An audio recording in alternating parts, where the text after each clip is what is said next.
వచ్చే చైత్ర శుద్ధ సప్తమి నాడు పట్టాభిషేకానికి ముహూర్తం దివ్యంగా ఉంది మహాప్రభు. మరి ఆ కిరీటం దొరకలేదు కదా మహాప్రభు. అపరాజితాదేవి కరుణ ఎలా ఉంది?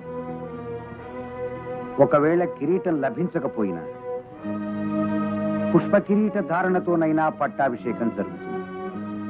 మహామంత్రి ప్రభు, ఇక మీ ఏర్పాట్లలో మీరుండండి. అవశ్యం, నా ఏర్పాట్లలో నేనుంటా.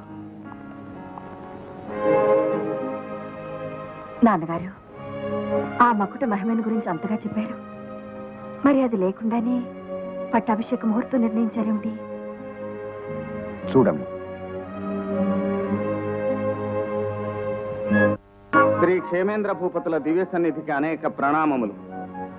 పరిస్థితులు చేయి దాటక ముందే అలకనందాదేవి పట్టాభిషేకానికి ముహూర్తం నిర్ణయించండి.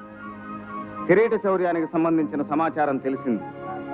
పట్టాభిషేక సమయానికి తప్పక సాధించి తీసుకురాగలను. ఇట్లు విక్రమసింహుడు.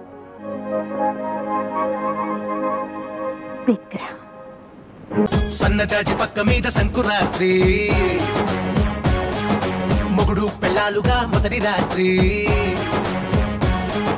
పెదవులు అడిగిన రుచి రాత్రి, కౌగిలి అడిగిన కసి రాత్రి, కవ్విస్తున్నది చలి రాత్రి, కవ్విస్తున్నది చలి రాత్రి. సన్నజాజి పక్క మీద సంకురాత్రి.